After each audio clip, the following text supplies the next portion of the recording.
combatant Agent 6 is summoned by the head of the Kisaragi organization and is debriefed that he will be the organization's spy as they set out to conquer multiple planets that closely resemble Earth.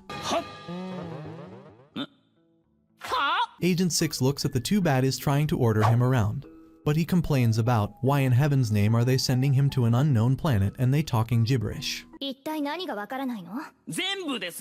He can't believe that other planets exist with life on them. If that were the case, he would have been ditched this place by now and chilled in one of them with a mommy by his side. He also points out that their ridiculous clothes look like budget cosplays. And this whole universe thing is too much. This infuriates his superiors and they attack him. They remind him that they need to conquer planets, and if they are not conquering planets, combatants like him will be out of business. He angrily yells at his superior that she must take responsibility for modifying his body, talking about he'll be a good house husband and a bunch of other nonsense. But well, let's just say that didn't end well for him. Later, he is led to Lilith, a crazy scientist who has perfected teleportation. She also reveals a lowly version of Android 16 that will accompany him on his mission. They immediately get off the wrong foot, and Alice calls herself a pretty little android. Yeah. And aside from the fact that she can self-destruct and take everything out around her if she so desires, which kinda makes him question their sanity and why on earth would they give her that. But he is handed a device that can help him communicate with his world and the organization. Alice calls him a moron and tells him to let her handle the talking. And he's really questioning this dangerous piece of junk. He just needs to go and inspect everything that is on the new planet and establish a base over there. And he cannot fail no matter what. One of them says that she thinks of him as one of the supreme leaders of the organization and he smiles. After all, they have built this world together. He promises his best. As the two of them are hitting off, Agent 6, being the hopeless monkey he is, goes in for a kiss, but he immediately gets the breezy kicked out of him. He is then put in the teleporter, and though he is not too confident about, since the success rate is 100%. But the problem is she never tested it on no one till now, so as she always says, if she tested her experiments they wouldn't be 100% no more. Luckily, he's sent into a desert wasteland with Alice by his side. Alice injects him with antibodies to help him fight any disease he gets. Agent 6 is excited because for some reason he thinks no STDs can stop him now. Later they explore the area and Alice wonders how many evil points he has. Realizing that her master is broke as hell, she laughs, calling him a scumbag. And she realizes that he doesn't even trade the points for better equipment but just gets sussy magazines instead. Later a pack of demon dogs attack them and Agent 6 carries Alice and runs off a cliff. He shoots a couple of them with his blicky and tells Alice to do something, but she has the power of a normal little girl, and basically is a useless piece of machine like yourself. One of the demon dogs grapples with him and as he struggles to beat him up, Alice refuses to help him as he calls her a budget cut washing machine, which she says he can go take his good-for-nothing scum tush and off himself, but he apologizes and she sends a request through his teleporter to send her a shotgun and immediately blows the puppy to pieces. Then a group of knights arrive and a 10x10 baddie leads them, asking what are they doing over here, but her language is not familiar to Agent 6. The chip in his brain translates it seamlessly and Alice takes the reins, coming up with a lie and try to act like a cute little girl that they are warriors from another country who have been exploring and were wiped out and lost everything they had in the forests. And Agent 6 has lost his mind due to the immense loss, stating that, at least with this story, him being an idiot will look like he's just crazy. Snow buys the explanation and volunteers to show her around the city. Later in the city, they notice a beaten up tank on a pedestal. Snow tells them that it's a relic from the past. Later they meet up with the princess. Snow tells them to bow in front of the princess, but they fail to stick to proper etiquette. The princess lets them know that the demon god has been at war with them and the Sand King turns most of their country into a dust pile. She asks Agent 6 to help her country or else it will be a litter box soon enough. Later Snow leads them away and Alice says that Agent 6 is a very strong warrior, and they want to help her. Agent 6 wonders if she is after his macho body and peak masculine strength. Snow angrily yells that there is nothing macho about his body. She is just in for the money and recognition, and maybe he is the same way. She will use her position to keep the others from bullying them. They start quarreling, but Alice notices a Rubik's Cube right in the middle of a garden. Snow lets her know that this is a relic that can make it rain when the royal family prays to it, but it hasn't been working for quite a while. Alice examines it and offers to fix the machine. Alice surprises Snow and she wants to take credit for it as well. She runs excitedly to let the royal family know that they will fix it. Alice finally manages to reboot it, but it needs a password before it can reboot. Without thinking anything, Agent 6 yells out that the new password is Would-Be Festival.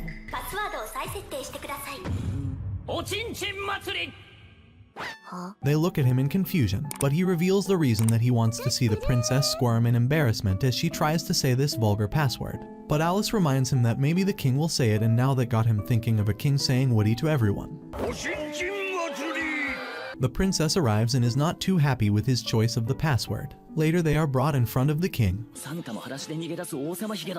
who decides to banish them, but still forgive them. After all, they did fix the machine, but the princess wants to employ them as her guards. The old balding man is against it. After all, he is the army strategist, but the princess reminds him that they are strong and wise and these values are valuable. The king decides to go with the princess's offer. Snow tries to reason with the princess that they might be spies, but Agent 6 reminds her that she also has a share in the credit, so she is also responsible. Snow freezes as she realizes she has messed up big time. Master Snow is demoted and Agent 6 is now the boss of their group. She is not too happy with it. Alice reminds her that the national treasure is very valuable to the people and the normal penalty would be death. It's because of them that she has been spared, so she should listen closely and know who the master is. Later, Agent 6 realizes that this place is full of old men and young women, so there will be no competition to rizz up baddies. Snow lets them know that it's because most of the young men are out fighting the demons and some of them have lost their lives. On the other hand, she can't believe that Alice is joining the squad. What will an adorable little girl do against the demons? Alice, however, reminds her that she is a strategist and a medic and a high-spec lowly bot at that. Snow hands her a pile of resumes to pick out new members for their squad. She goes through them, but Snow offers to decide who they should recruit. She gathers all the candidates around. Agent 6 wants to hire a man with a name so strong it could strike fear into the heart of his enemies. But Alice lets him know that this man is past his prime and a shadow of his former self. The only thing he will be striking is his dentures into his mouth.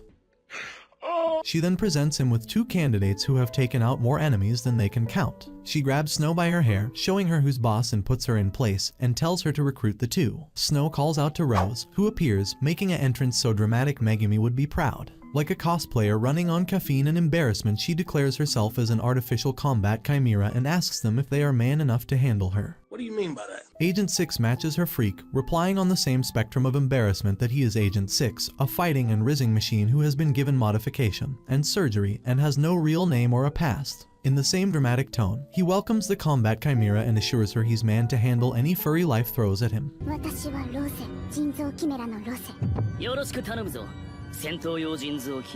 Alice can't believe that these two share the same brain cells. She introduces herself as a normal person, Alice the budget cut washing machine, and she can handle a nut job like her. After all, she is handling Agent 6. In a fit of embarrassment, Rose lets them know that her grandpa, her creator, told her to introduce herself this way. But the poor girl is on the verge of tears. Agent 6 realizes that she can get powers from whatever she eats. And right now, she has the power of a fire-spitting lizard and a one-horned beast. That's why she has a tail and is a borderline furry. The next candidate is a wizard called Grimm. She is called out and rolls up in a wheelchair style, saying that she takes power from an undead god to perform miracles. Cap. When Agent 6 wonders if he is evil, Grimm yells that he will be cursed. She then asks if he has a girlfriend or if she should show him her national treasure. She hikes up her skirt, asking him to ask forgiveness for calling her god an evil one. But without even buying her dinner first, he waned her skirt away, revealing questionable choice of undies. What do you mean by that? Grimm is on the verge of tears, saying that she was just trying to put on a different. She wasn't going to show him anything, especially her undies. Now he will have to take responsibility by making her a stay-at-home housewife. Everyone looks at Agent 6, wondering if he is the king of scumbags as he calls her Ms. Undies. Snow is not too happy, but Agent 6 is happy. Snow is not too happy with her selection of candidates, but she decides to trust them. Agent 6 reminds her that he is in charge and that he won't be taking orders from someone who has been demoted. Snow is ready to throw hands on this remark, but instead of throwing hands, Agent 6 puts his hands on her massive melons, earning evil points again. Snow is about to cry and angrily swings her sword left and right. As Agent 6's second sword is threatening to rip through his sheath from all the excitement, the princess looks at them and wonders what's going on. Snow comes to her senses and turns to leave. The princess reveals that Snow is an orphaned little girl who has been working in her position from day one. This surprises him as he always thought of her as a rich daddy's girl. Later they are shown their room. Agent 6 wants to make a name for himself and get a hideout as a reward. but Alice reminds him of his main mission. Later they see a group of demons marching head-on. She also notices the humans marching on in a straight line to the demon camp. Agent 6 comes up with a brilliant and cowardly idea to burn the supply unit that will weaken the demons. Snow is against it as it's not very knight-like. But Alice tells her that no matter how strong the enemy is, they can't live on air. Grim excitedly flicks her tail as she wants to become the ultimate chimera by eating a lot of tasty demons. What? Later they come across the supply chain and burn it. He then tells Rose to take any monster meat she wants and they will make the demon lord fear them. She creates a breath of fire, burning everything, and starts eating the burnt demons as well. It's all-you-can-eat disgusting buffet. A demon baddie arrives riding on a griffin. She immediately notices Agent 6 and wonders if he is the leader. Agent 6 on the other hand can't believe what a baddie she is, with an hourglass figure in clothes that cover nothing and reveal everything. He takes multiple pictures with his camera and she wonders what is he doing. She is one of the Demon Lord's Elite Four and for some odd reason is interested in him. She offers him a position in the Demon Lord's army with his own harem of beauties, where he will be laying the whatever he desires left and right. This is enough to convince him to join the Demon Lord's army, but Alice smacks some sense into him. The Elite Four fires a bolt of flames, but he dodges it and goes in for the elimination using his dagger. But the griffin blocks his path, but Alice takes care of the griffin with her shotgun, though the recoil is too much for her body and she's pounded into the mountain. Grim also wakes up. Another demon arrives who is an Elite Four of the Earth. He analyzes Grim, effortlessly breaking her wheelchair and unaliving her. This infuriates Agent 6. However, before he can avenge his beloved Ms. Undies, the Demon Elite is summoned back to the castle for something urgent. Later, Snow reveals that Grim can't die because she is one of the undead. All that drama for nothing. She is loaded into a cart, and later they take her to a temple. Everyone turns to leave, but Agent 6 stands by her side and she is brought back to life. She explains that he shouldn't be waiting for her, but he tells her that he didn't want her to be alone while she was resurrected. This touches her deeply and she offers to go on a date with him. And their date was basically being D1 haters, as they had fun breaking up other couples by ramming their wheelchairs through. They also come across a guard and Grim curses her with a headache. Whatever curse she uses, if it doesn't succeed, it bounces back on her. Agent 6 wonders if this is why she can't walk, but in reality, a curse stops her from wearing shoes. Back at the castle, everyone is having a meeting that the Demon Lord's army is pushing them, but all of a sudden they have retreated. Agent 6 reveals that he is the reason why they have retreated, but the army strategist is not too happy with him. Agent 6 reveals that no matter how strong the enemy is, they can't live without their supply chain. They then tell the strategist that his army is filled with morons. Later, the strategist bows to him, calling him grandfather. The king now issues the order they must wait for the Chosen One. The princess reveals that the Chosen One is someone who is destined to defeat the hero's army, and he has a mark on his hand. Agent 6 mistakes himself as the Chosen One and takes off his glove, revealing a bruise on the back of his hand. He smirks in his delusions, saying he's the Chosen One destined to bring victory. But the princess bursts his bubble and reveals that in reality that's just a bite mark from a deadly insect. However, surprisingly, he is still alive, thanks to the medicine Alice had injected earlier. Still, he wants to be the Chosen One so bad, but the princess lets him know that her brother is the Chosen One. And with that, he is destined to remain the friend-zoned one. Later, he meets up with Rose, who is running away from Alice, who is trying to feed her a grasshopper, because grasshoppers are mad strong and if she eats it, she will get stronger. But Rose doesn't want to eat an insect. That is low even for her. Alice tells her that her reward will be silicon to pump up those tomatoes up to watermelons. But Rose is happy the way she is. Later, he wonders why is she trying so hard to fight for the humans. She explains that she wants to know who she is and find herself. Her grandfather was a man searching for the Philosopher's Stone but died after trying out forbidden magic. It was forbidden for a reason. Now he is trying to seek out angelic baddies in the afterlife and she is stuck trying to retrieve his research. Agent 6 on the other hand decides that she is an innocent and powerful little girl. Both members of the organization decide that she is perfect to be brainwashed into being a combatant, and now she will be an apprentice agent. She fits the criteria with no family, no past, and no ties.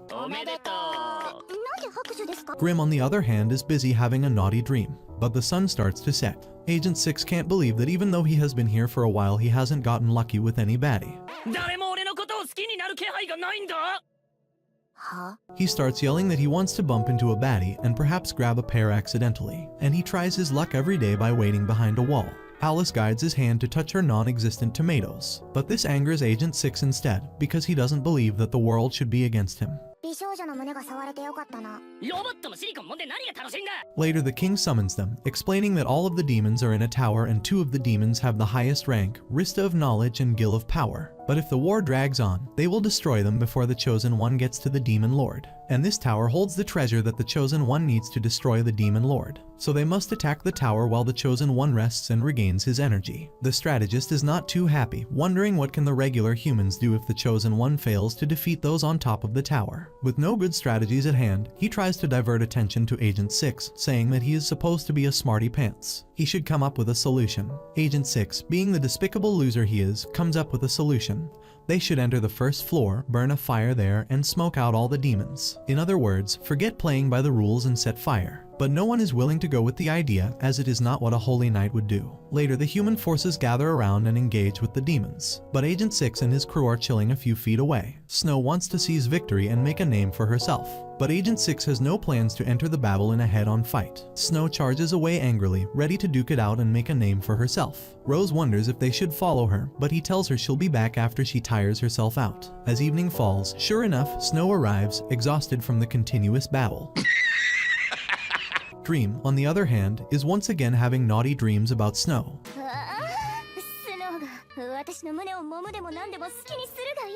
Snow violently shakes her awake. Agent 6 asks Alice if it will work, and she says that it will. He hands him a mailing gun, and he takes off his heavy armor and starts punching nails into the side of the tower. They wonder what is all this about. He comes up with a brilliant plan that they will punch nails into the wall and use them to climb to the top from the outside. The demons won't suspect a thing. Grim, on the other hand, is not too happy that Agent 6 is not climbing behind her when she has something special planned under her skirt. What do you mean by that? But sure enough, Snow is fatigued from her battle with the demons earlier. She is running out of strength and is about to fall off, but Agent 6 grabs her at the last moment, pulls her up, and decides to give her a piggyback ride. But instead of it being hard, Agent 6 enjoys it with 2 squished marshmallows pressing against his back.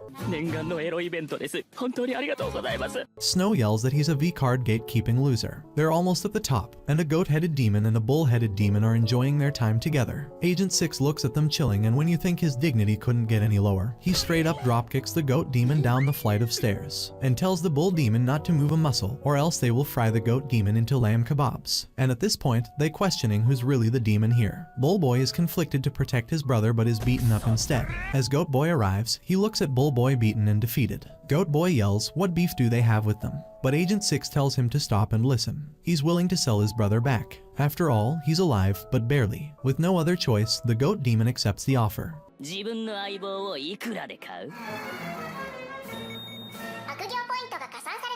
Later, Snow arrives in his room, and she hands him a pouch full of gold coins. He can't believe how much money he has. This is enough to live a life of luxury for a year. Agent 6 angrily yells that he wants to live in this world, and he doesn't want to work for the organization anymore, which pays him peanuts compared to what he's worth here. No. He's got a point. And no one shows him gratitude over there. Alice angrily tells him to stop changing sides. Alice is also handed a smaller pouch of gold, and happily smiles that this is the first time she's received anything except for her shotgun.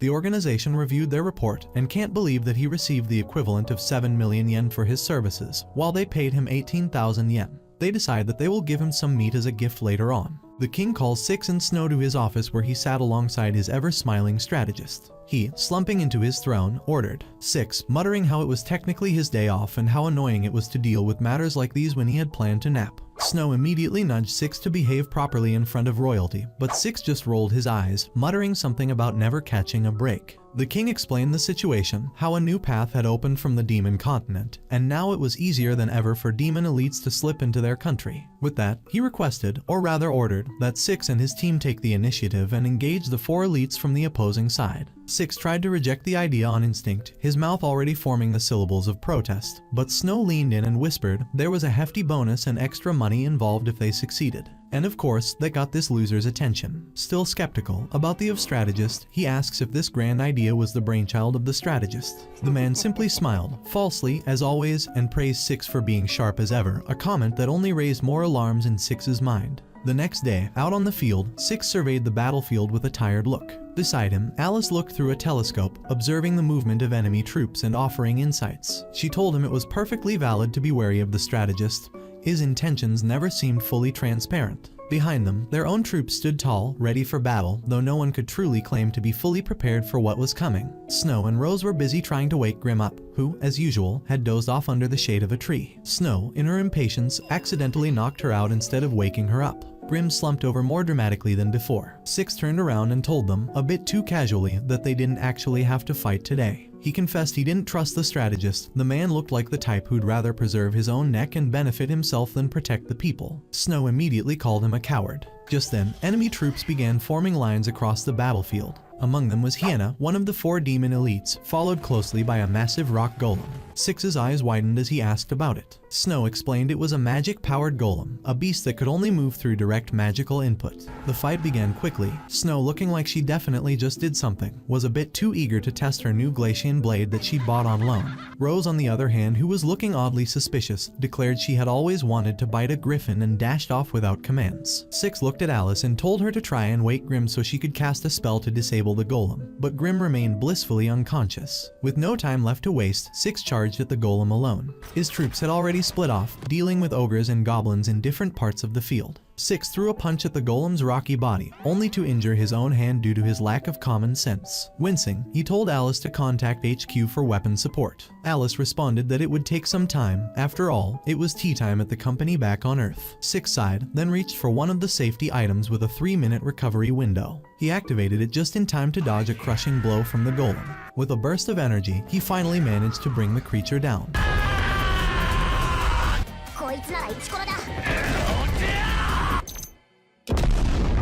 Rose returned from her battle, wiping griffin feathers off her armor. The loud noise from the golem's fall finally woke Grim up. Six pointed at her, accusing her of sleeping during the most critical moment. As the smoke cleared, Hyena stepped forward again. She complained that none of the fighters she'd faced were entertaining and asked for a real challenge. Snow returned limping, swordless. She cried out that Hyena's flames had melted her weapon and begged Six to take revenge. Six told everyone to stop shaking him. His safety item was still in effect, and he couldn't move for 3 minutes. Grim, ever the savior when convenient, cast a freezing spell on Hyena, immobilizing her long enough for Six to take his 3 minutes off. Hyena, impressed or simply amused, offered Six a deal. She said if he joined them, she'd pay him 4 times more than what his current country was offering. Six, visibly tempted, took a step toward her. Snow panicked, trying to interject, but before she could, a crystal fell from Hyena's belt. Grim's eyes widened. It was a magicite, a powerful stone that explained Hyena's strength as one of the elites. Six grinned. He offered to return the magicite, but only if Hyena would pose for one of his weird fantasy photos. To everyone's horror or amusement, Hyena agreed. Six took the photo but did not return the crystal anyway. Hyena, now annoyed, commanded her troops to retreat. And just like that, the battle ended in victory. Later that night, the team celebrated at the local bar. The girls from his unit surrounded Six, showering him with praise. Even Snow, who rarely said anything nice, praised him, and that surprised nearly everyone. But when Rose asked if Snow would now acknowledge Six as their commander, she refused instantly. Six smirked, announcing that this was how Tsundirs acted, and deep inside, Snow was clearly in love with him. When the party ended and the drinks took their toll, Snow was the one who brought the fully drunk Six back to his quarters. Alice received him with a tired expression, but Six drunkenly looked up at Snow and slurred, asking for a goodnight kiss. Snow blushed furiously, shouting out that she hated Six when he acted like this. Her voice echoed down the corridor, loud, raw, embarrassed. Unfortunately, someone heard it. The strategist, who had just turned the corner, saw her and pulled her aside. He smiled, voice low and persuasive. He offered her a large amount of gold and a powerful position in exchange for one small task: frame Six as a spy. He told her he understood how frustrating it must be to serve under someone like Six when she, a trained royal guard, was meant for far more. The deal sounded simple: fake some evidence, lie a little, and enjoy the rewards. Snow remained quiet, listening carefully. She remembered how Six once said he didn't trust the strategist and how he looked like a man who always acted for his own gain. Something about that echoed in her now. But with everything laid out before her, she gave a slow nod. She would consider it. Later, as she approached Six's room to tell him everything, she hesitated at the door when she heard his voice inside. Her hand froze mid-knock. Inside, Six was talking to himself, more sober than before. He was saying how everyone in his troop seemed to be in love with him, and how tempting it was to give in. But then he said he had to prioritize his duty over desire. That one day, he would become strong enough to fulfill his mission, because he was their company's spy in this foreign country. Just then, the door creaked open. Snow stood at the entrance, eyes wide, her voice barely a whisper as she asked what did he just say. Snow asks what he meant by being a spy. Six tells her not to eavesdrop on people like that and questions why she didn't knock before coming in. She tells him that, on behalf of her country, she has every right to demand they leave immediately. The following week, Snow officially becomes a commander, with Rose and Grim working under her. She focuses entirely on training her troops and making sure they are fully prepared for the war that looms ahead. She organizes drills, reviews formation strategies, and tirelessly ensures their combat readiness increases each day. On the other side, Six finds himself settling into a hotel with Alice. Their plan is to spend 1 month installing the teleportation cell, and once it's ready, they'll call the company for an invasion. Everything is going according to their corporate plan. Alice notices that Six's expression has been more downcast than usual and looks at him, asking if he regrets what they are doing. He refuses instantly, brushing off the idea by stating he works for the largest, most evil corporation in the universe. Regret is a luxury he doesn't afford himself. Alice shares her research with him, revealing that, according to her findings, the Demon Lord and its forces are likely to invade the Kingdom of Grace, and realistically, the kingdom stands no chance of winning. The war will be completely one-sided, and it's only a matter of time. Six grows visibly frustrated by this information and orders Alice to prepare for war, saying they are going to help the kingdom, if only to gain more evil points. Their corporate mission requires them to collect enough of these evil points to trade in for weapons, items, and other support from headquarters. Later that night, Six attempts to accumulate these points by harassing girls and scaring them off. His actions are crude, designed solely to trigger the evil point system. But he gets caught in the act by Snow, who demands answers from him. 続けろ。人間として失格で。ごめんなさい。 Snow tells him that, in her country, the punishment for being a spy is execution. She doesn't carry it out, though. Instead, she simply orders him to leave and not show his face again. Shortly after, Rose shows up, asking why Six left the military. Six is surprised and asks if Snow never told anyone the real reason. He then jokingly accuses Snow of having a crush on him and claims that she sexually harassed him, which is why he quit. He returns home that night and shows Alice how many evil points he's managed to earn. She tells him to save at least 200 points for their trump card, and that they can use the rest to lay mines on the battlefield, preparing for the upcoming chaos. By the next morning, news spreads like wildfire across the kingdom. Everyone now knows him as Zipperman, the pervert who harasses women. His reputation takes a nosedive, and when he arrives back home, even Alice greets him mockingly with the same nickname. He doesn't get to rest, as he's soon pulled into more developments. While walking through the streets, he notices that the mood across the country has shifted into something darker. He asks around and finds out that one of the Elite Four has kidnapped the Chosen One, the prophesied hero who was meant to fight the Demon Lord. Alice and Six sit down to discuss what happened. They piece together that Six's involvement may have disrupted the original pattern of events. The Chosen One was supposed to mature and reach his peak before the final confrontation. But because Six interfered, he was taken too early. With the timeline shattered and no hero left to stand against the Demon Lord, the two agree they are now in a hopeless situation. Their only option is to run. Just as they prepare to leave, Tilly's knocks on their door. She shows them a forgotten parachute, confirming her suspicion that Six is a spy. He panics and begs her to let them stay. To his surprise, Tilly's doesn't lash out. Instead, she asks him a favor. She requests that he stay just one more night, long enough to witness how brave the soldiers of her kingdom truly are. She wants him to remember their courage and carry their story back with him. Touched by her sincerity, Six becomes somber and agrees to stay. Soon after, the demon army begins its march toward the country. Meanwhile, Grace's troops assemble at the border, standing firm and waiting. On the battlefield, Hind faces another monster and tells it that she fears Six even more than the Chosen One. But before she can even act, the golems around her begin to collapse. 全員止まるな。的にされるぞ。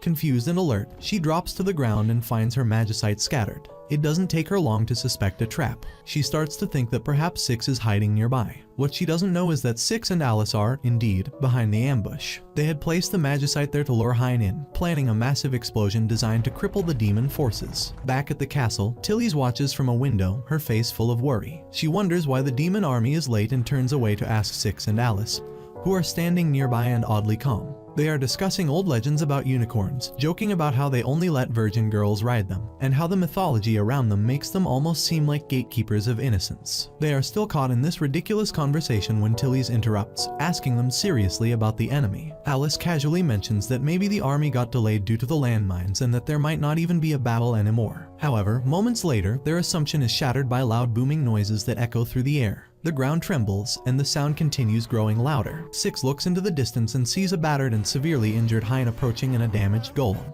She's dragging herself forward, clearly injured but burning with rage and determination. The fight is far from over. Six's previous smugness fades as the realization hits him. This battle was never going to be easy. Even with their clever traps and manipulation of events, the strength of the Demon Lord's army is not to be underestimated. The consequences of interfering with prophecies and shifting timelines have now caught up to them. The war that loomed ahead is no longer something distant, it is here and it is happening. Hein's resilience reminds everyone that the Demon Lord's forces are not easily taken down, and while their plan may have slowed them, it did not stop them. The power of the minds, the manipulation, the lies, none of it seems to be enough. Six clenches his fists, now more serious than before. The time for jokes is over. Their final battle is arriving whether they're ready or not. Alice, standing beside him, also understands this. The evil points they had been gathering, the traps they set, the information they twisted, all of it is just a drop in the ocean when faced with raw power and destiny. Tilly's continues to stare at Hein's figure in the distance, both fear and awe mixed in her eyes. The kingdom she vowed to protect is now at the edge of destruction, and her only hope is that those around her, no matter how chaotic, will fight back with everything they have. Snow watches the approaching demon army in the distance, her expression cold but tense. She orders Grim to cast a curse on the enemy golems. Grim looks at her with a crooked smile, the kind of grin that gives chills to even her allies. She tells Snow that she had already asked the entire nation to lend her their gold, all of it, so that she could sacrifice it in one go to her god. Without hesitation, she begins her ritual, raising her staff high into the darkening sky. それ以上はやらせるか An eerie light surrounds her as the spell activates. The golems marching toward them suddenly freeze in place, their massive feet refusing to take another step forward. Grim attempts to push her curse further, aiming it at Hein herself. But the curse doesn't take. She narrows her eyes in frustration as Hein resists its influence completely. Just then, the battle's intensity spikes, and Rose moves in to engage the Gladlander. She lunges, teeth bared, trying to bite him directly. The Gladlander smirks, mocking her by saying that since she's half demon, she will never be able to stand a chance against someone like him. But Rose bites back, not physically this time, telling him that her grandfather once told her that real strength is standing beside friends even when things get hard. As the battle shifts, both Rose and Grim position themselves in front of Snow. They glance at each other before telling her to retreat back to the castle. The situation has escalated beyond what they can handle, and they're determined to hold the demons off as long as they can. Snow hesitates. Her fists clench as she stares at the chaos before her, but eventually her legs move. She turns around, face full of conflicting emotions, and runs back toward the castle. Tears gather at the corners of her eyes, not from fear, but from the bitter feeling of leaving her friends behind. Inside the castle, Six is already trying to move things into motion. He holds Tilly's by the shoulders and tells her that as long as she is alive, their kingdom still has a chance. He starts preparing for an escape, mentally going over every backup plan he had thought of. But just as he begins to move, Snow comes crashing into the hall, breathless, demanding they stop. She pleads with them, shouting that Rose and Grim are out there, risking everything, and that she is not worth losing their lives over. They have to help them. Alice tries to stop Six, warning him not to throw away their only shot at survival, but Six listens to Snow. With a determined face, he nods and turns back, preparing to leave the safety of the castle to rescue the girls. Alice sighs, taunting him bitterly. She tells him that he's terrible at being evil, and that's the reason he's not getting promoted. It's not about failure, it's about intent. He lacks the heart to be wicked. They make their way to the balcony. Six turns to Alice, asking her to requisition a tank for the upcoming counterattack. Alice, who's had enough of his midnight evil point farming antics, scolds him. She tells him that he wasted all their evil points on petty, sleazy activities during the night. Still, she understands the situation and agrees, telling him that desperate times call for desperate measures. She instructs him to punch the king to get a bulk of evil points back at once. Before Six can do anything, Snow steps in again. She tells him not to punch Tilly's but to hit her instead. She stands there, eyes narrowed and fists ready. Six, taken off guard, tells her that what he's about to do might be something she wouldn't approve of. Snow, completely serious, tells him to kiss her instead. Six, thinking that a kiss would be consensual and not evil enough, suddenly grabs the waistband of her underwear and yanks her panties down in front of everyone. Evil points flood in rapidly as Snow screams in rage. Fueled by his newly accumulated evil points, Six storms onto the battlefield, commandeering the tank. He begins to take down the golems one by one.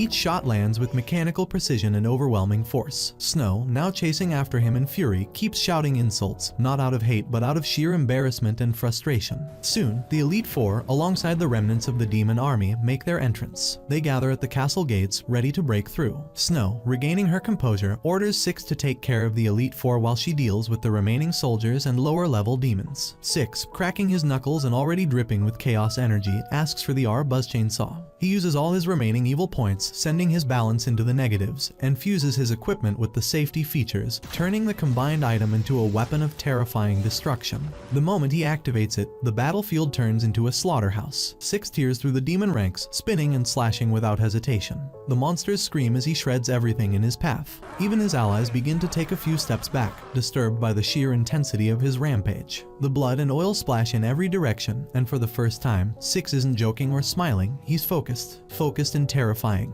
Hein finally makes her way toward him, bleeding and tired. Six, without dropping his weapon, asks her for a 1-month truce. She stares at him, battle-worn but thinking. She finally agrees, signaling a temporary ceasefire. The war, at least for now, is over. Later, after the smoke has settled and the ruins have cooled, Tilly stands before the remaining soldiers, addressing them from the castle steps. Her voice is solemn but hopeful. She acknowledges the sacrifices made and the bravery displayed. She pauses mid-speech to call out to Six directly, asking him to officially join the military, not as a rogue agent, but as their commander. She says he's already earned it. Snow, standing nearby, nods in agreement. She echoes the request, though she doesn't say it with words. Her eyes carry everything she wants to say. 戦闘員いかがですか Alice, watching from behind, crosses her arms. She reminds Six that he still needs to get his evil points back into the positive if he wants to return home. Until then, punishment from headquarters awaits. Six smirks, the first real smile he's worn in a while, and turns to her. He thanks her, not sarcastically, not playfully, but genuinely. He tells her that she's his partner through all of it, no matter how many evil points they gain or lose. The sun rises the next morning, faint and struggling through the smoke of battle. Grace's kingdom has survived another day, but what lies ahead is still uncertain. Six knows they'll be tested again. The Demon Lord still lurks, and new enemies will rise. But for now, they've won, and that's enough. Six yelled at Astora through the computer screen, slamming his hand on the desk out of frustration. He scolded her loudly for her delay, his voice echoing through the static of the transmission. She winced a little at the volume but didn't seem too surprised. To calm him down, she tried bribing him with the new edition of his favorite novel, waving the hardcover teasingly in front of the camera. But Six wasn't in the mood to be pacified so easily. He told her flatly that if she really wanted to apologize, she should marry him and let him become her house husband, permanently retiring from battle and responsibilities. Astoreth paused, not sure whether to laugh or be worried. She quickly apologized again, specifically for the broken teleportation device. Six sighed, telling her that Alice had already told him everything, and he wasn't happy with the mess. Astoreth nodded, then shifted the topic, telling Six that the company was currently invading another planet, and that his presence was also needed there. Before she could even finish the sentence, Six cut her off, firmly refusing. He said he had far more important matters on this planet, urgent, personal, and chaotic enough to occupy all of his time. Later in the day, he found himself caught up in a sparring match with the Tiger Man. Instead of using conventional weapons, Six, who always insisted on bringing a sword to a gunfight just for dramatic effect, had brought along Snow's sword without asking. It seemed like a clever idea until he made one overly dramatic swing. With a clang and a crack, the sword snapped clean in half. Six froze. Tiger Man also paused, unsure whether to be impressed or horrified. Just then, Snow appeared behind him, arms crossed and an expectant look on her face. She asked calmly for her sword, holding out her hand. Six turned slowly, trying to come up with something believable. He stammered about how the sword had gone on a journey of self-discovery and had come back, spiritually stronger but physically broken. Snow stared at him blankly for a moment, then burst into tears, clutching the broken pieces of her precious sword. Six sighed and offered no further explanation, realizing he had failed spectacularly at softening the blow. But surprisingly, Tiger Man stepped forward. Without saying much, he presented his own sword to Snow. She sniffled, taking the weapon with both hands, a small smile finally breaking through her crying face. She thanked him sincerely, moved by the gesture, but Tiger Man didn't let go. When she casually called him a demon, his eyes narrowed, and he told her that if she was going to call him that, then the sword wasn't hers yet. Snow chuckled nervously and adjusted her words. After another enemy invasion that left the group battered but victorious, they all decided to relax at the local bar. Snow sat back in her seat, gently caressing the new sword on her lap. It wasn't her original one, but it would do for now. The bar was filled with chatter, laughter, and clinking glasses. Everyone was trying to unwind, some of them louder than others. The conversations drifted from tactics to bizarre local food, but eventually landed on a familiar argument: science versus magic. Alice brought it up first, her usual proud tone in place. She boasted how their home planet valued science, logic, and empirical knowledge over anything that couldn't be measured. That was how progress worked. Grim, who had already downed a few drinks, raised an eyebrow and entered the conversation. He told her that faith and magic had just as much power, and maybe even more. He offered to prove that his god existed, and that magic was undeniably real. Alice rolled her eyes, challenging him outright to summon a demon then and there. Grim, either brave or reckless, accepted the challenge. He performed a quick ritual, whispering incantations and drawing glowing symbols with the salt from the bar table. To everyone's surprise, something actually happened. A summoning circle opened up, and from within, an ancient devil appeared, complete with horns, cloaks, and flaming eyes. The bar went silent. The devil, rather elegantly, offered to grant them a single wish. Alice was unimpressed. She stepped forward, arms crossed, and asked for 2 more planets. The demon blinked, clearly caught off guard by such a large and oddly specific request. She clarified again, saying that if he was truly powerful, adding 2 more planets to their solar system shouldn't be a problem. The demon fumbled for words, nervously explaining that people usually ask for wealth, love, food, normal things. Alice narrowed her eyes, growing more suspicious. She leaned forward and told the demon that if he really wanted to help, then he should unclog their bathroom because clearly that was the only thing he might be capable of doing. The demon's jaw dropped. His flames dimmed slightly. He protested, insisting that he was ancient and powerful, but Alice wasn't buying any of it. She circled around him slowly, poking at his cloak and calling him a cheap hologram. Even with the other people in the bar wide-eyed in disbelief, Alice stuck to her argument. She said it was more likely that someone was projecting a high-quality illusion than that magic was real. She even accused Grim of rigging the whole thing with hidden projectors. The demon, now visibly offended, vanished with a puff of smoke and a lot of sulking. The rest of the group chuckled awkwardly and moved on from the incident. The drinks kept coming, and the music played on, but Alice stayed firm in her scientific stance. Tilly sits alone in the palace garden, the breeze warm against her face as she reflects on the vanished water artifact once the lifeblood of their kingdom. Since her father disappeared without completing the sacred water prayer, the flow stopped, and even the magical water stones began to fade. Lost in thought, she's startled by Six, who teases her lightly. Blushing, she admits her growing concern. The artifact is essential, and with no leads on her father, she plans to act. She'll send Snow to the kingdom of Turis with a diplomatic escort, hoping to buy time, while she searches for the king herself. But Turis is not known for its hospitality. The prince of that kingdom, Ingle, is infamous for his erratic behavior and strange obsession with beautiful women. Tilly's, knowing the risk, asks Six if he'll escort Snow and the others personally to keep them safe. Six, despite his usual sarcasm, nods in agreement. When they depart, Snow takes the front seat of their magical vehicle, letting the wind tousle her white blonde hair. She closes her eyes, feeling free, calling herself the wind. In the back seat, Grim watches the desert roll past with awe. But their joy doesn't last long. From the distance, a group of deadly hags, mythical beasts that roam the sands, begin charging toward them, their screeches echoing in the dry air. Snow grips the steering controls tighter and tells everyone to hold on. She speeds up, cutting through the sand like a blade. Just then, Grim falls from her seat due to the turbulence, tumbling dangerously close to the edge of the open vehicle. Panic erupts as everyone scrambles to pull her back in, barely saving her from being devoured by the charging hags. Their breath is short and their nerves rattled, but they manage to escape the threat and finally arrive at the gates of Torrid. They are greeted by palace staff, who offer formal but hollow smiles. The staff announces that Prince Ingle welcomes them on behalf of the royal family of Turis. Snow, already suspicious of the place, makes it clear that they brought plenty of water stones to negotiate with. She emphasizes this again when speaking to the prince's manager, ensuring that the resources are not mishandled. As the sun sets and the strange warmth of the desert night takes hold, Grim prepares for her mission. Knowing they must attract the prince's attention, she wears an outfit far more revealing than she's used to. She looks at Six with nervous eyes and asks how she looks. Six, true to form, makes a smart remark, calling her healed as though she had been bedridden for months. Grim, annoyed, throws a few curses his way, but Six ducks with a smug grin. Just then, Snow and the other girls enter the room, ready for the evening's banquet. Grim tries to create a seductive atmosphere, encouraging the palace chefs and servants to chant her name, which they hesitantly do. Her antics catch the attention of some attendees, but they're quickly overshadowed when Prince Ingle makes his grand appearance. Tall, wide-shouldered, and dressed in ornate red robes, he enters with the poise of someone used to admiration.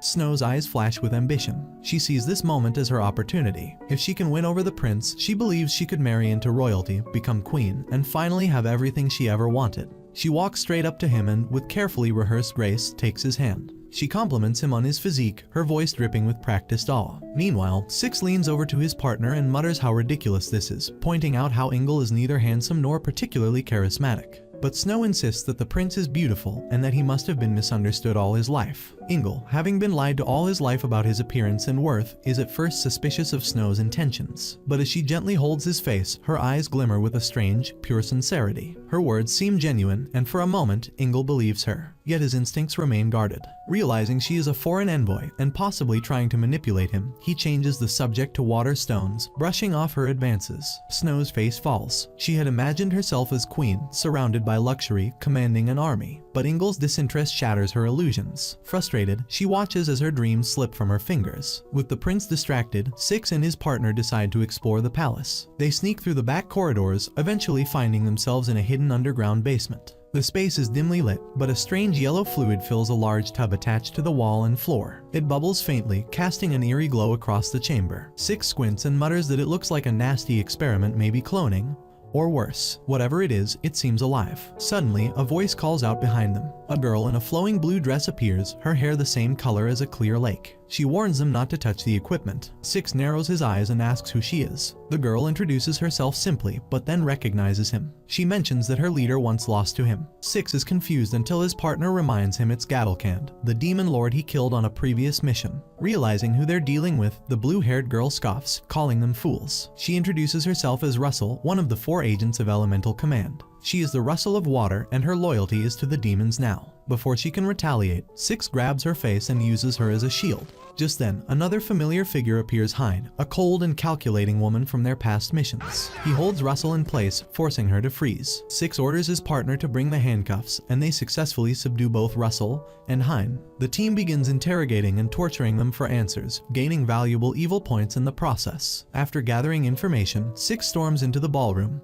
kicking open the royal doors, and demands an audience with Prince Ingle. He accuses the prince of treason of secretly selling water stones to the demons. The prince, calm but resigned, admits it. He had no choice. The Sand King, a powerful desert demon, had invaded, and their kingdom was already under his control. Ingle had been cooperating to delay further bloodshed. Snow's fury boils over. She accuses the demons of hating humanity and calls the prince a coward. The situation explodes as Snow and Hein begin to fight not with weapons, but with words and persuasion. Each tries to sway the prince to her side. Snow, still desperate for power and recognition, pleads with Ingle to choose her. Hein, equally ambitious, tries to manipulate him with her own brand of charm. But the prince, disillusioned and drained, loses all interest in both of them. They had become distractions, not allies. Amid the chaos, Six's inappropriate antics get them all thrown out of the castle, followed by a royal notice banning them from Turries. Defeated, they return to Tilly's, only to hear worse Turries has declared war. The fallout is swift. Snow is stripped of her knighthood, sobbing over her lost promotion. But Tilly's, burdened by looming conflict, has no time for comfort. She gathers her remaining messengers and assigns a new mission. If they can't rely on diplomacy, they'll take action. The only way to restore water to their land now is to retrieve the sacred stone from the Sand King himself. She selects Six, Alice, and Grim for the mission. Knowing the demon sleeps during the night, they plan to infiltrate his lair under the cover of darkness. As the stars rise over the desert, the 3 operatives prepare to enter enemy territory. They have no backup, no royal support, and no second chances. But what they do have is resolve, and that might just be enough. The journey toward the Sand King begins, not with fanfare, but with the silence of the night and the weight of a kingdom's hope resting on their shoulders. Later that same night, under a sliver of moonlight, the desert winds swirled violently as Six, Alice, Snow, and Grim finally arrived at the location of the Sand King. To their surprise, the map had led them deep into a pocket of dense forest in the middle of the burning desert. Towering trees, gnarled and ancient, grew out of the cracked earth, their roots digging into sand where no roots should have survived. The scene felt impossible, trees of such magnitude thriving in the most hostile terrain on the continent. It was both a mystery and a trap. Their mission was simple: retrieve the enchanted seeds needed to restore the water artifact. After securing them, the group began their escape, but a sudden quake split the desert open.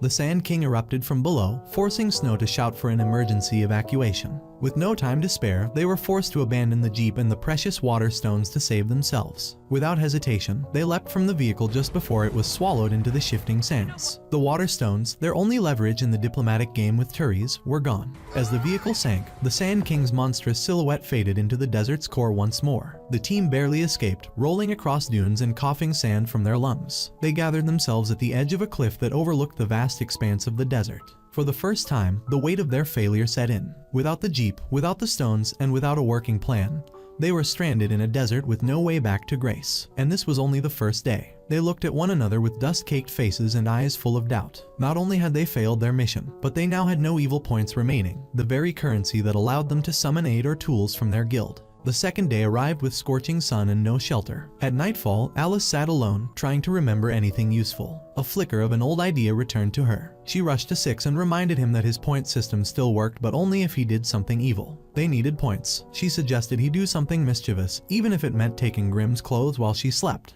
It was a ridiculous idea, but desperate times called for absurd measures. Six refused at first, groaning about the ethics of the suggestion.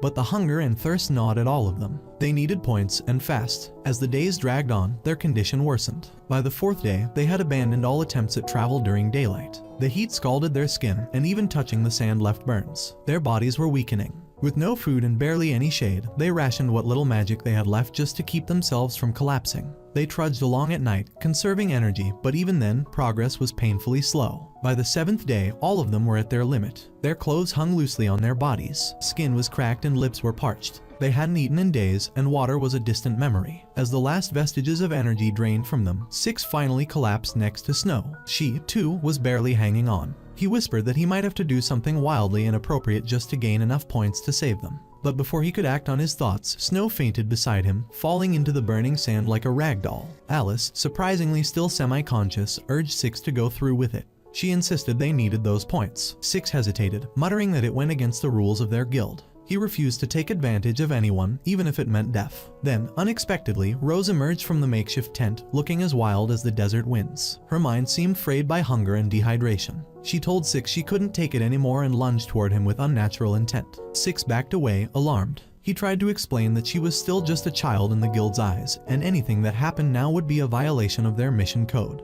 But Rose was insistent, her eyes blank and driven by a hunger beyond food. She pinned him to the ground, her strength surprising even Six. As she lowered her face to his, Alice burst into the tent, wide-eyed at the scene unfolding. Six quickly tried to clarify, saying nothing had happened. Alice sighed and explained, to everyone's confusion, that they were thinking about two completely different things. While Six assumed Rose had romantic or inappropriate intentions, Alice clarified that Rose, being a literal carnivore under a cursed contract, had merely intended to eat him, literally consume his flesh. The moment this truth came out, Rose snarled and lunged at Six again, driven by her insatiable survival instinct. Six rolled away, shouting in disbelief. But as Rose chased him, Six's panic and struggle somehow started to generate evil points. Each act of self-defense, each moment of pure chaotic energy, restored his ability to collect points again. He dodged her again and again, until finally he had amassed enough to summon a transport jeep and some emergency supplies. At dawn, exhausted and bruised but victorious, the team climbed into their summoned vehicle and began the long drive back to Grace. None of them spoke. They were too drained mentally and physically, and the weight of the mission's failure still hung in the air like a storm cloud. When they arrived at the Royal Hall, Tilly's was already waiting. Her eyes locked onto them, scanning their battered appearances before settling on the empty hands of the group. Her face didn't move, but the disappointment was palpable. She listened as Six reported their failure. The jeep lost, the water stones destroyed, the Sand King's territory unbreached. Tilly's didn't raise her voice. Instead, she told them with a calm severity that the situation was now far worse than before. Without the water stones, the Kingdom of Grace could not sustain itself through the coming months. War was no longer a looming threat, it was a certainty. The Sand King had aligned himself with Turi's, and together they would strike Grace when it was most vulnerable. Their armies were vast, and with Grace's water supply critically limited, they stood no chance of withstanding a siege. Tilly's fixed her gaze on Six. As the leader of the failed mission, responsibility now fell squarely on his shoulders. She told him that it was up to him to make it right. If they were to survive, they needed a counterstrike, something powerful, something unexpected. She informed him that Hine and Russell, the same enemies from their past, were now rumored to be guarding a forbidden weapon, hidden deep within enemy territory. A weapon that, if acquired, could change the course of the war. A weapon that could balance the scales. Alice, leaning against the wall and still chewing a dry energy root, suggested a simple but dangerous idea. Instead of confronting Hine and Russell directly, why not steal the weapon in the dead of night? Avoid the fight entirely, infiltrate, extract, and return safely. Six rubbed his temples, thinking. It wasn't ideal. He wasn't honorable. But none of that mattered anymore. With their backs against the wall and a war on the horizon, rules and morals could no longer guide them. What mattered now was survival of their people, their kingdom, and their place in a world that was falling apart. As night fell again over Grace, Six and his companions prepared for what might be their most reckless mission yet. No jeeps, no second chances, just one opportunity to steal a weapon that could save their world or doom it completely. As dawn began to break, Six and his team were already preparing for the mission that would take them to the ruins near the kingdom of Torrid. The air around them was filled with tension as everyone moved quietly, each one focused on the task ahead. Alice was talking to the Tiger Man about their route and necessary supplies when suddenly, a notification popped up on the kingdom's official guild computer. A new live broadcast was about to begin, one that invited every member of the Kingdom of Grace to tune in immediately. The subject line flashed urgently, demanding attention. Curious, Alice clicked on the link without hesitation. Six, standing nearby, sighed as he noticed. He already suspected Alice was up to something unnecessary again, getting distracted when they were supposed to be focusing on their next operation. But then the screen lit up, and a video of Belil wearing a strikingly provocative swimsuit filled the monitor. Six, stunned, quickly grabbed a chair and dropped into it, eyes glued to the screen despite himself. A full-blown party was taking place by the kingdom's pool. Music thumped in the background as the camera panned around, showing guests mingling, drinks flowing, and luxurious food being served. There were polls running across the screen, organized by Lilith, allowing the public to vote for their favorite among the top kingdom figures. The audience was being asked who they believed the final boss of the kingdom should be: Belil, Astaroth, or Lilith. As Six watched the event unfold, he muttered to himself how unfair life was. Tomorrow, he was heading into dangerous ruins, facing possible death in battle with demons, while these three were poolside, lounging in bikinis and soaking in the spotlight. He leaned back and declared he would watch the entire stream before doing anything else. Meanwhile, Astaroth and Belil, unaware that everything they were saying and doing was being broadcasted live, began chatting casually. They were laughing about the party guests and how clueless most of them were. Lilith, sly as ever, approached them with wine glasses in hand. Unknown to them, Lilith had cleverly hidden a small camera on her outfit, which was streaming everything to the viewers. Her dress shimmered as she walked, and her camera smoothly followed the two high-ranking members without alerting them. She began discussing Six, bringing up how the mutant spider woman and the mantis woman had taken a liking to him during earlier missions. Both had once cornered him to ask who he truly worked for. Belil scoffed, joking that only strange women liked Six, and commented on how indecisive he always was. But Lilith grinned and said that, since he couldn't pick just one of them, he had taken a public poll. In the end, the votes were split evenly, another tie. So both women were now assigned to work as a pair, forming an unexpected and bizarre team in the field. As Lilith continued narrating the story, her camera shifted more and more to suggestive angles, catching details of Astaroth and Belil's bodies in their swimsuits. The viewers in the chat began flooding the comment section with requests for more. The popularity of the stream skyrocketed.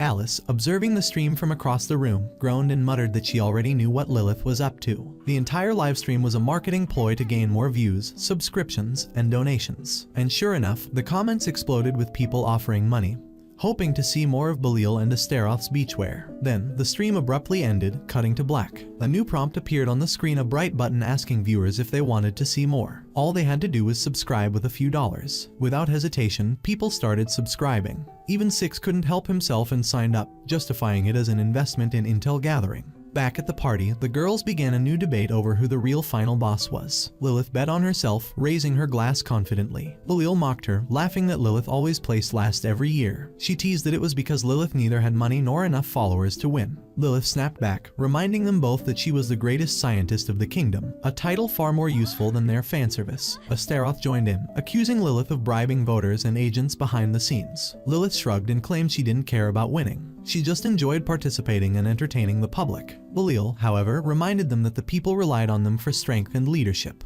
Lilith, sensing an opportunity, handed them both another glass of wine. She softly suggested that they probably wanted to know who Six voted for. At the mention of his name, Astaroth's demeanor shifted. Her usual stoicism gave way to a faint blush. The alcohol made her more honest. She admitted that Six had always been kind to her. From the moment of his first interview, she had felt something different. He treated her like an equal, respected her work, and never backed down. Even when facing life-threatening danger, she confessed that although she cared for him, she could never bring herself to say it aloud. Their kingdom was on the verge of conquest. She had no time for personal emotions. But as she poured her feelings out, Lilith's hidden camera captured everything. Moments later, realizing what she had done, Astaroth's eyes widened in horror. Everything she said was being broadcasted.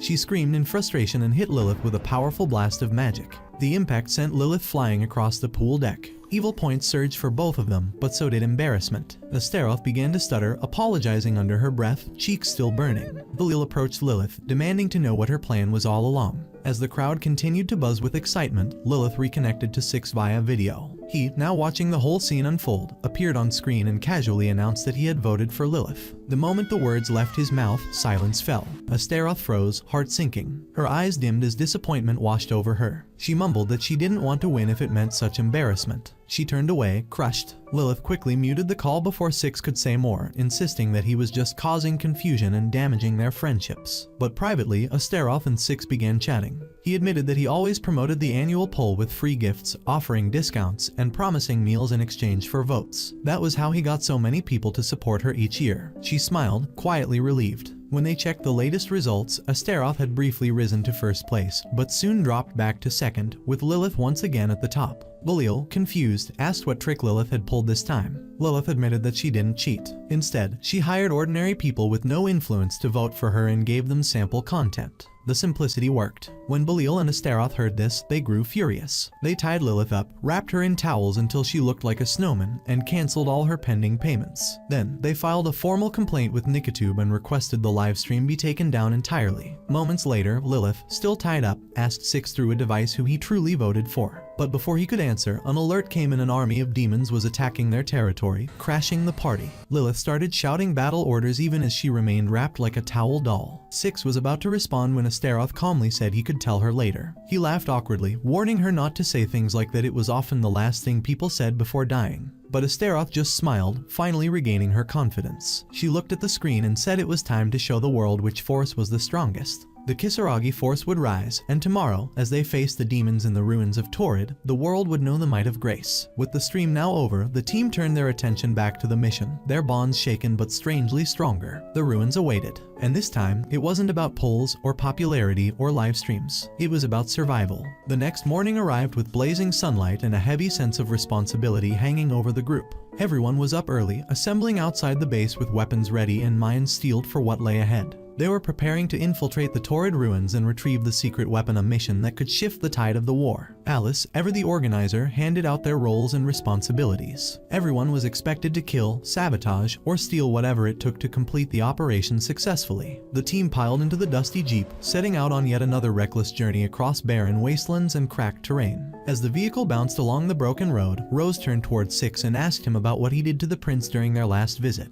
Her tone was half accusatory, half curious. Six glanced at her, then asked her why she had tried to eat him back in the desert, reminding her of the time when survival instincts nearly made her a predator. In the back seat, Snow was weeping dramatically, moaning that her pay had been cut again and she would soon be broke. Alice, without looking back, casually told her that if she performed well in the upcoming mission, she'd consider rewarding her with extra cash. As soon as Snow heard the word money, her tears stopped like magic. She began laughing to herself, whispering something incoherent. Six, puzzled, asked what she meant by that. Alice smirked and explained that Snow was the type of person who was greedy to her core. She could be manipulated as long as the right bait was money. In that way, she was easy to control, and in missions like this, that kind of greed could be useful. Later that night, they finally reached the perimeter of the ancient Torrid ruins. Massive broken pillars stood like forgotten soldiers in a wasteland of history. The moonlight cast shadows that danced across the jagged remains of an old empire. The air was dry, and the scent of metal and decay wafted through the cracks in the earth. Grim, who had been napping since the last gas station, suddenly woke up and declared with pride that it had been the best nap of her life. Six quickly shushed her, reminding her that they were currently in hiding and that noise could get them caught. Alice scanned the surrounding ruins and spotted a chamber that seemed to be lightly guarded. She suspected it held something valuable, maybe even the weapon itself. Grim, eyes sparkling with excitement, said this was their chance and began preparing herself for battle. But Six stopped her, pointing out that her cult-based powers often created more trouble than results, and this was no time for unintended summoning circles or screaming chants that summoned things they couldn't control. Snow, overhearing this, clapped her hands together and started praying loudly for a successful assault that very night. She said that they should strike at dawn when the guards would be the most exhausted.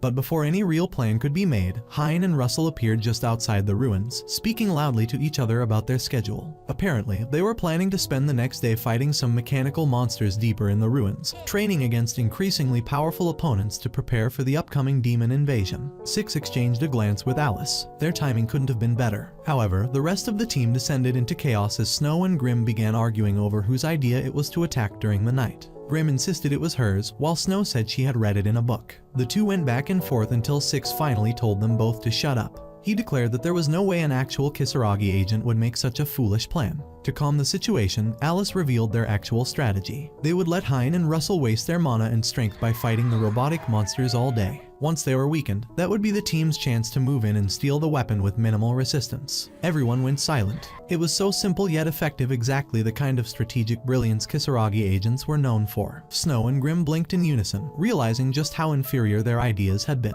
The following morning, as the sun rose and the guards around the ruins fell into their morning slumber, the team quietly crept into the building. Rose seemed distant, glancing at the ancient architecture with a strange expression. Alice noticed and asked her what was wrong. Rose admitted that the place looked familiar somehow, like fragments of a dream she couldn't quite piece together. Inside the ruins, broken limbs of ancient robotic guardians littered the halls. Large circuits were fused with fossilized bones, and eerie blue lights blinked weakly along the walls. As they went deeper, Rose whispered that she remembered playing with machines like these once, though she couldn't recall when or why. Before they could ponder her strange memory further, a booming sound echoed from another chamber. Hein and Russell had started their battle.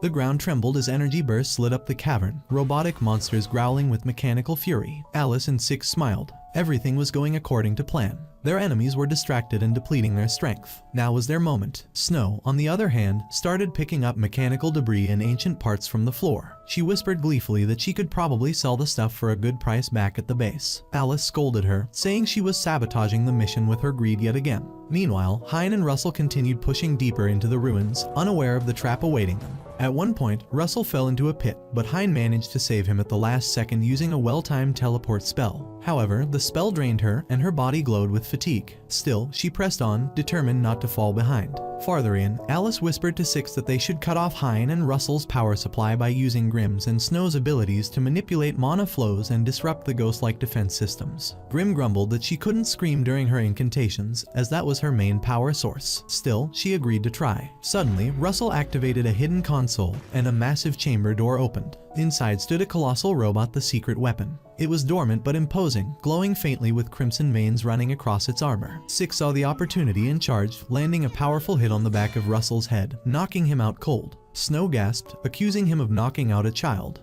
But Alice quickly used one of her custom injections to stabilize Russell, preventing permanent harm. She stated that while he might have been down for now, they couldn't afford to let him regain control. Six announced that they should subdue them both and follow instructions. However, things took a turn. As soon as Russell regained consciousness, he sprang into action, jumping into the pilot seat of the colossal robot. Six realized too late that they had played right into Russell's hands. Laughing maniacally, Russell began to crush the ruins with every step. He shouted that he would destroy both humans and demons alike, blaming them all for his suffering. Hein tried to stop him, but he lashed out with the robot's energy cannon. She narrowly avoided it by teleporting. But to her horror, she realized her clothes had vanished, teleported off her body, now held mockingly by Six, who had grabbed them during the scuffle to confuse Russell. When Six tossed them at Russell, the robot pilot screamed in rage, completely losing his mind. The situation quickly spiraled out of control. Russell now stood towering above them, eyes glowing with fury inside the machine, his hatred boiling over as he prepared to annihilate everyone in the chamber. The mission had gone from quiet infiltration to full-blown chaos, and it was only just beginning. As the mechanical monstrosity piloted by Russell began destroying the ancient ruins, panic spread among the group like wildfire. Crumbling walls and falling debris sent everyone scrambling for cover. Dust clouded their vision, and the screeching of twisting metal echoed through the underground labyrinth. Alice ducked behind a broken pillar, turning towards Six with urgency in her eyes, demanding to know what they should do now. The team, instead of working together, fell into disarray, arguing and panicking rather than focusing on the crisis at hand.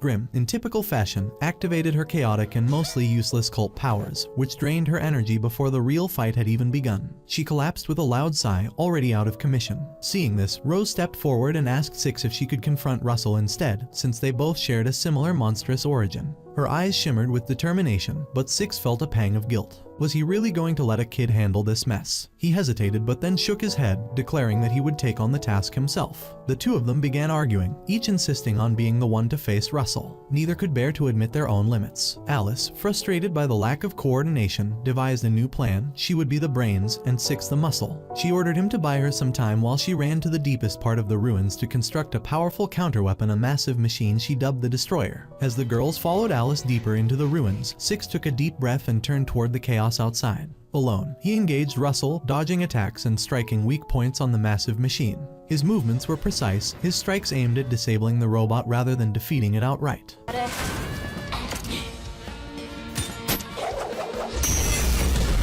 It was a stalling tactic, and Russell knew it. He sneered and declared that Six's efforts were pointless. As the machine's pilot, his life force was synced with the robot's engine. As long as he was alive, the machine would fight. Realizing his opponent's strategy, Russell intensified his attacks. He began swinging wildly, chasing Six through the debris-strewn battlefield. Six, pushing his limits, continued to evade and counter, all while waiting for Alice to finish building the destroyer. Eventually, his stamina gave out. Russell's robot caught him in a massive mechanical hand. Six screamed in pain as the machine's grip tightened. Blood spilled from his mouth as his body was crushed. Russell laughed, declaring he had long since stopped being human. Just as it seemed all hope was lost, a thunderous sound erupted from deep within the ruins. The destroyer emerged, massive and glowing with newly forged power. Its fists gleamed under the moonlight. Russell froze in place, stunned by the sight. He asked how they had managed to construct something so powerful in such a short time. Without warning, the destroyer charged forward, landing a devastating punch against Russell's robot, triggering a massive explosion that lit up the desert sky. Time passed. Six woke up in a dimly lit room, his body aching. Alice sat beside him with a smug expression. She told him their mission had been a success. She had piloted the destroyer herself and knocked Russell's machine out of commission. To help his recovery, she had injected him with advanced nanomachines that would accelerate his healing. Six, still groggy, asked about the others. Alice explained that the Tiger Man had handled the remaining threats, while she drove off the Torrid army using the destroyer. With the enemy defeated and no war looming, peace had finally returned to their world. Six smiled weakly, finally able to relax. When he asked about Russell, Alice said that Grim and Rose had taken care of him after the battle. Before leaving the room, Alice started unbuttoning Six's shirt. He blinked, blushing furiously, and tried to cover himself. She rolled her eyes and said she was just checking his vitals. He had been unconscious for 3 days, after all. Still embarrassed, Six muttered that they would settle this later, maybe when Snow and Grim were around to keep her in check. Alice teased that no ordinary human would fall for someone like him anyway. Perhaps he needed an android partner to take care of him forever. She even joked that she should request a body upgrade to match Grim or Snow. Eventually, Six asked Alice to accompany him to the prison cells where Russell was being held. Deep within the jail, Russell sat chained to a reinforced wall, his eyes dull but his mouth still twisted in a defiant smirk. When he saw Six, he laughed, surprised that his old opponent was still alive. Six offered him a deal, a chance at redemption and purpose. But Russell, with his pride still intact, immediately refused, stating that he would never join them. Six shrugged dramatically, then turned to the shadows. A massive figure stepped forward, the Tiger Man.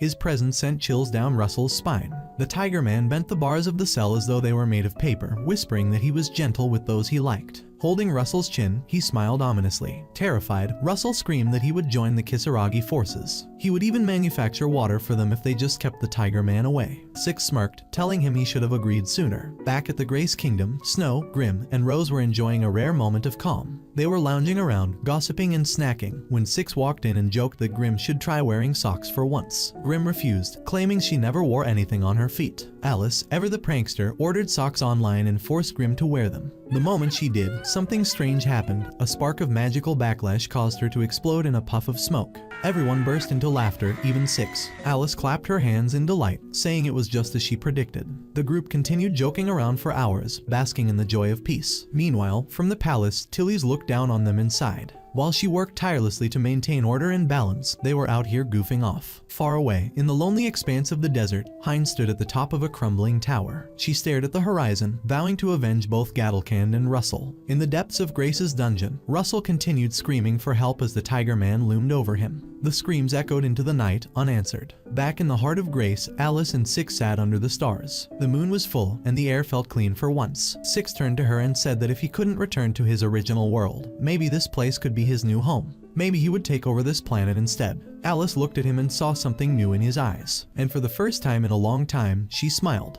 That concludes the anime recap. As always, if you enjoyed, let me know down below, and I'm out.